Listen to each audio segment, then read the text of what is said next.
sonó tan aguda que lo hizo avergonzarse. No hizo parecer más joven y él odiaba eso. Se aclaró la garganta e hizo otro intento tratando de sonar tranquilo, relajado, tratando de sonar como si no hubiera pasado todo aquel tiempo de meditación, persiguiendo en círculos sus propios miedos hasta sentirse encadenado por ellos. ¿Hablar de qué? Sé que no soy lo que esperabas, dijo Qui-Gon. Obi-Wan tenía claro que era al revés. Él no era lo que Qui-Gon esperaba de un Padawan. Estaba Qui-Gon culpándose por lo pésimo que él había resultado como aprendiz. Ahora Obi-Wan se sintió asustado y culpable. La muñeca aún le dolía. Su toga estaba tiesa y pegajosa, y una pierna se le había dormido. Luego de haber estado sentado sobre las piedras, estaba seguro de que, si intentaba pararse, se caería. Obi-Wan sabía que debía vivir en el presente, pero le habría encantado poder ausentarse de ese momento, de hecho, de todo ese día.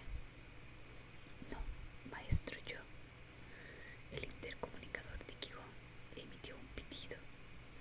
Él lo tomó de su cinturón y respondió. Diga. Una voz aguda y amable respondió. Me pidió que le notificara cuando llegara. Sí, gracias. Qui-Gon se levantó recogiendo su toga. Obi-Wan se paró también, pero se tambaleó y casi se cayó a causa de la pierna dormida, que no había recuperado el flujo sanguíneo. ¿A dónde vamos? No, respondió Qui-Gon, poniendo una mano sobre el hombro de Obi-Wan. Solo yo.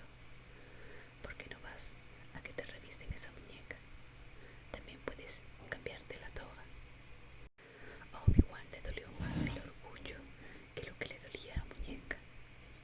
Tuvo la tentación de seguir a Qui-Gon para saber por qué se iba, pero eso habría sido deslealtad. Así se dirigió a su habitación caminando con pasos pesados. Era pequeña y austera, pero en una repisa que estaba sobre su cama guardaba una serie de tesoros que había reunido.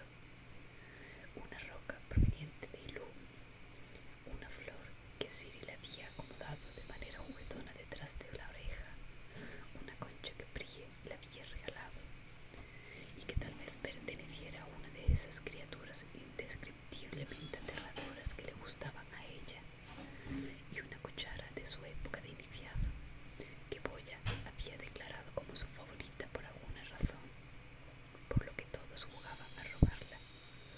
Ahora que lo pensaba, él había ganado el juego, porque ya no eran chiquillos. Se quitó las prendas sucias tratando en vano de no maldecir en silencio a Boya. Luego se lavó y se vendó la muñeca. Todos los iniciados y aprendices Padawan tenían pequeños botiquines diseñados para tratar quemaduras leves derivadas de errores en la práctica del sable de luz. Él no había usado el suyo en mucho tiempo, pero se alegró de tenerlo. El gel le alivió al instante el ardor de la piel. En realidad, la herida no era grave, pero sí había marcas de picos. Había tenido suerte de que Prie estuviera ahí. El maestro de Prie trabajaba mucho con animales y era famoso en la galaxia por esa razón. Si un planeta tenía problemas de fauna, él era quien buscaba. Prie era la persona adecuada para ser su Padawan. Sabía relacionarse de manera instintiva con las criaturas y tenía una sed insaciable de conocimientos. Todos sus amigos encajaban bien con sus maestros Jedi. La de Ciri siempre la llevaba consigo a misiones importantes y emocionantes. Su amigo Jape tenía un dominio increíble de la astrofísica, lo que lo emparejaba a la perfección con su intelectual maestro Jedi. Incluso Boya, que la había pasado difícil como iniciado, parecía feliz con sus nuevas obligaciones. Él y su maestro pasaban mucho tiempo investigando en los archivos y no había momento en que Boya estuviera más feliz que cuando tenía un holocron en las manos. Todos los demás estaban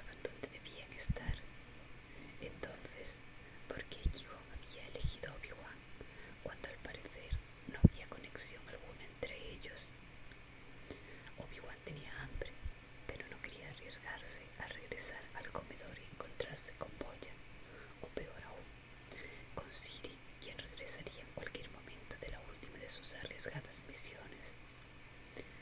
Por otra parte, si permanecía en su habitación, era muy probable que alguien fuera a buscarlo. Entonces se dirigió a donde iba siempre que necesitaba un escape. Técnicamente, el salón de banquetes, que pocas veces se usaba, no les estaba prohibido, así que él se aprovechaba de ese tecnicismo. Era uno de los pocos lugares del templo donde Obi-Wan podía estar a solas en realidad. Había pasado muchas horas ahí practicando con el sable de luz cuando no quería que los demás Padawan lo vieran. Incluso había tratado de meditar en ese lugar, con la esperanza de que, si lograba encontrarle el modo a solas, luego podría impresionar a Qui-Gon con su notable progreso. El hecho de que eso no hubiera ocurrido aún no significaba que Obi-Wan no pudiera hacerlo en realidad. Solo tenía que trabajar más, esforzarse más. Subió varios tramos de escaleras y luego caminó por un estrecho pasillo de servicio que corría de manera perpendicular al imponente salón principal. Unas voces provenientes de ese salón lo sobresaltaron e hicieron que se detuviera en seco. ¿Sabías que el salón de banquetes solía ser una biblioteca?, preguntó una persona de voz grave y autoritaria. En la antigüedad, cuando los Jedi se interesaban en el verdadero conocimiento. Obi-Wan frunció el ceño, no reconoció la voz, pero criticar de esa manera abierta a los Jedi en los salones de su propio templo, ¿quién haría algo así? Sintió ganas de correr hacia alguna rendija para ver quién había hablado, pero también quería entrar sin ser visto al salón de banquetes. Prevaleció el segundo deseo. Esperó hasta que el sonido de pisadas se desvaneciera y entró por una puerta lateral. El salón de banquetes era un recinto cavernoso, de techo abovedado y pintado de blanco. Había sido tallado con cariño siglos atrás. En aquel entonces, según la voz misteriosa, había fungido como biblioteca del templo. Obi-Wan no tuvo dificultades para imaginarlo como biblioteca. Tal vez esa era la razón por la que le gustaba tanto. El lugar conservaba aún aquella silente promesa de éxito, aquel susurro de saber. Atravesó el piso vacío decorado primorosamente con mosaicos que contaban las historias de grandes Jedi que hacía mucho tiempo habían retornado a la fuerza. Cerca de la pared opuesta, donde los pilares se alzaban desde los mosaicos y se extendían como ramas para sostener el techo, donde él podía ocultarse en caso de que alguien llegara, Obi-Wan se acostó en el piso. Desde lo alto, las estrellas juzgaban de manera silenciosa y pétrea al descarriado Padawan. Obi-Wan Kenobi supuso que no podría juzgarlo de otra manera, pues las estrellas en cuestión estaban talladas en piedra. Suspiró con añoranza. No quedaría por estar allá arriba, en las estrellas, en las verdaderas, no en las talladas en piedra.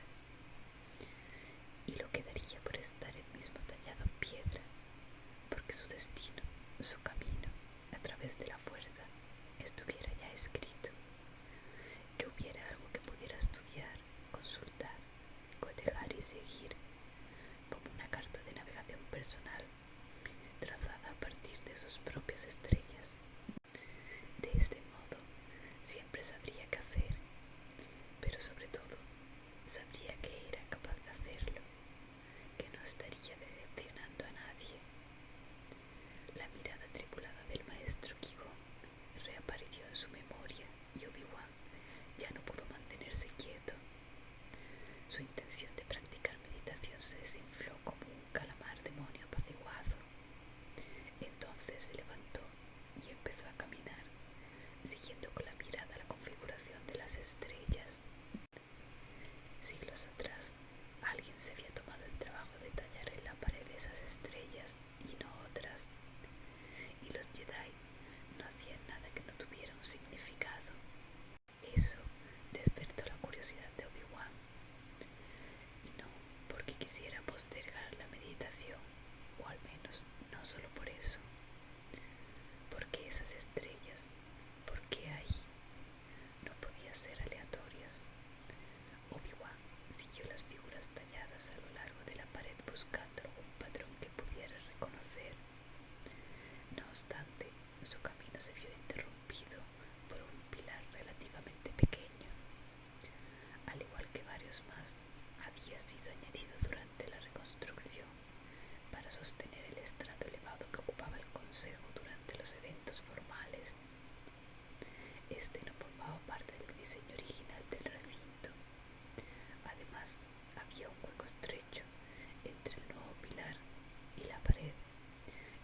Esbelto era la palabra que prefería a las que los demás usaban para describirlo. Flaco, escuálido o delgado como el pelo de Wookiee. Expulsó todo el aire de sus pulmones y pasó por el hueco. El otro lado del pilar estaba oscuro y Obi-Wan estornudó, pues además estaba polvoriento, algo que lo sorprendió. En el templo nada tenía polvo. ¿Cuánto tiempo había pasado desde que alguien había recordado siquiera que ahí atrás había un espacio oculto por el estrado añadido? Obi-Wan pasó las manos sobre las estrellas que lo habían conducido ahí y la detuvo al encontrar algo nuevo, un planeta. Resultaba extraño que quien había tallado aquella serie de estrellas hubiera incluido solo un planeta, y estaba seguro de que era un planeta, pues estaba rodeado por un anillo de puntos diminutos y su silueta no tenía picos como las estrellas, sino que era circular. ¿De qué planeta se trataba y por qué se había ganado un lugar en la pared? ¿O había pasado por alto algún otro planeta? Más extraño aún era que debajo del planeta había dos nombres tallados en la piedra: Orla Jareni y Comac Pitus. Obi-Wan no conocía a ninguno de los dos, y considerando la relativa torpeza en el trazo de las letras y la falta de elegancia en su colocación, resultaba dudoso que fuera una obra del artista original. Quienesquiera que fueran Orla y Comac también se habían introducido allí y habían tallado sus nombres en la pared del templo. Obi-Wan casi no podía contener su indignación. Dejar su marca literalmente en el templo, y su envidia dejar su marca literalmente en el templo. ¿Quiénes habían sido esas personas? Regresó sobre sus pasos y volvió a pasar por el hueco. La pared le raspó la cadera a través de la sencilla toga de Padawan. No tenía muchas togas más, y con una de ellas sucia tenía que ser cuidadoso. Orla y Comac ardía de curiosidad por saber quiénes eran y por qué habían tallado sus nombres ahí, debajo de aquel planeta. Por fortuna, podía buscar las respuestas. Obi-Wan se dirigió rápido a los archivos. El descubrimiento era para él un misterio, algo nuevo y excitante. Una excusa para evitar tanto los demás Padawan como sus temores de decepcionar a Qui-Gon Jinn. Al llegar ahí, caminó bordeando las amplias salas. No quería llamar la atención de Jocasta Nu o de algún otro bibliotecario. Todos estarían más que dispuestos a ayudarlo, pero él quería hacer esto solo. Y más que nada, quería evitar un encuentro con Boya. Por fortuna, no había señales de los demás Padawan y todos los bibliotecarios estaban ocupados con un grupo de chiquillos que miraban cautivados mientras Jocasta Nu les enseñaba a conducirse entre los laberínticos estantes. Obi-Wan les envidiaba la simpleza de su asombro. En esa época todo había sido fácil. Ella activó un holocrón que mostraba el sistema donde se localizaba Ilum, el planeta helado en el que se encontraban las cuevas de cristales Kyber. Era uno de los pocos planetas que Obi-Wan había visitado gracias a la asamblea donde había obtenido su cristal Kyber. Su mano se acercó al sable de luz que llevaba al costado. La asamblea había sido demasiado difícil, tal vez peor que las pruebas de iniciación. Las cosas que las cuevas le habían mostrado, el pánico que le había susurrado al oído. Sacudió la cabeza, tratando de quitarse de encima los residuos de miedo y angustia. No había razón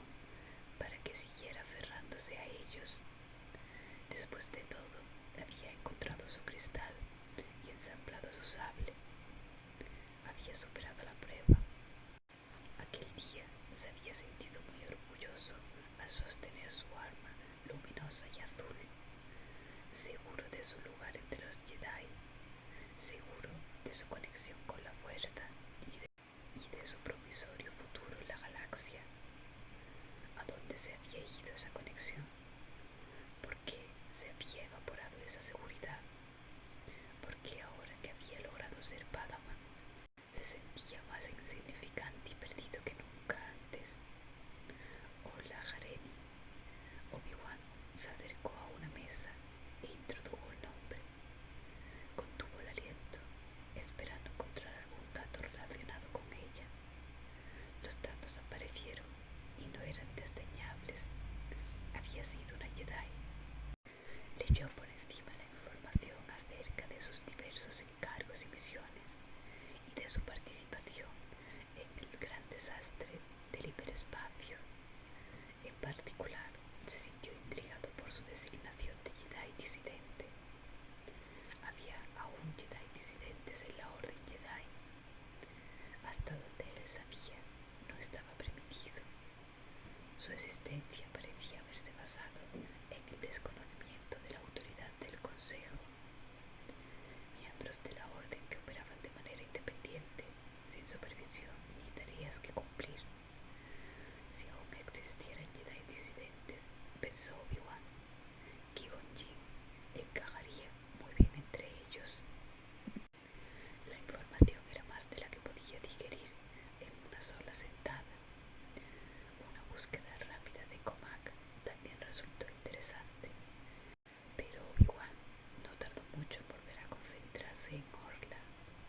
Sentía una conexión con ella, con esa Jedi que había vivido mucho antes que él. Supuso que había tallado su nombre ahí, siendo iniciada un Padawan, y se preguntó si también habría enfrentado dificultades, si ella, al igual que él, había querido que su destino estuviera tallado en piedra. La información sobre Orla Jareni incluía una nota marcada como prioridad. Obi-Wan revisó el registro y confirmó que nadie había recuperado esa información en siglos. La razón podía ser el caos y la agitación que siguieron al gran desastre del hiperespacio, pero por lo que alcanzaba a ver, nadie había consultado ese registro desde su creación. Abrió la nota y encontró una carta de navegación marcada con la ruta hacia un planeta. Su corazón se aceleró. Manipuló la imagen para hacer un alejamiento y vio que el planeta se encontraba en la zona más apartada del borde exterior. El planeta misterioso ni siquiera tenía un número, no contaba con una designación oficial, ni por lo tanto con un registro oficial en los archivos. Obi-Wan consultó la carta de navegación de Orla y notó que habría tenido que recorrer una ruta difícil para llegar a esa sección del espacio. Luego leyó el resto de la información. Orla Jareni había señalado que el planeta era de importancia e interés potenciales y había informado al Consejo que lo exploraría. Pero no había información subsecuente, nada que indicara si había logrado llegar a él o, en caso afirmativo, qué había encontrado. El hecho de que una antigua Jedi disidente hubiera considerado importante aquel planeta y que nadie hubiera dado seguimiento era algo que merecía atención, y lo mejor era que se trataba justo del tipo de investigación y actividad oscura que podría motivar al maestro Qui-Gon a salir del templo. Le fascinaban los Jedi del pasado y los registros que estos habían dejado, o bien, como en este caso, la ausencia de registros, puesto que Orla Jareni no les había dado seguimiento. Si Obi-Wan manejaba esto con habilidad, pronto podrían tener una historia que contar a los demás Padawan, una historia que no tuviera que ver con luchar por su vida en la mesa del comedor, sino con explorar la galaxia y hacer algo de provecho de una vez por todas. Una oscura oleada de miedo y angustia tiró de su toga y le susurró al oído que la razón por la que quería visitar ese planeta era mucho más grande. Tal vez al ir ahí y hacer algo podría sentirse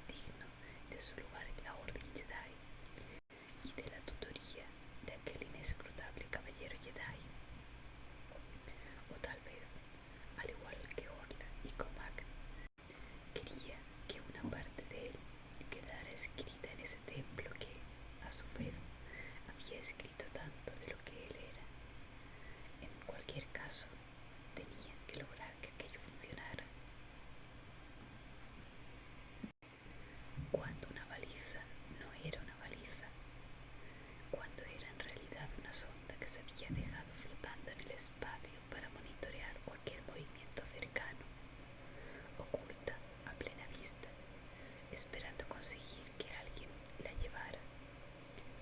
Todas las ondas emitían un destello, lucecitas en una pantalla, puntos de angustiosa espera y esperanza, siempre atentas, siempre anhelantes, representaciones diminutas de la agonía y la impotencia que él había sufrido durante años.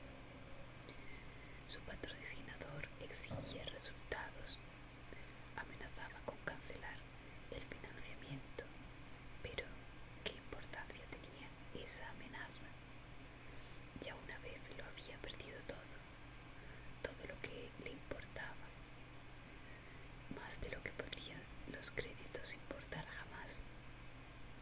Si perdía a su patrocinador, buscaría otra manera y otra más, todas las que fueran necesarias durante el tiempo que fuera necesario. No importaba nada más, solo lo que había quedado atrás y el camino que lo llevaría de regreso. Suspiró, manipuló los controles de su sonda más reciente mientras dejaba atrás franjas interminables de espacio negro y vacío, sabiendo que allá afuera, en algún lugar, estaba aquella joya invaluable de destellos azules, y que allá afuera, en algún lugar, había alguien que sabía cómo llegar a ella. Él estaba seguro de que nadie que supiera cómo llegar ahí se resistiría por mucho tiempo, y cuando fuera por ella, él estaría listo.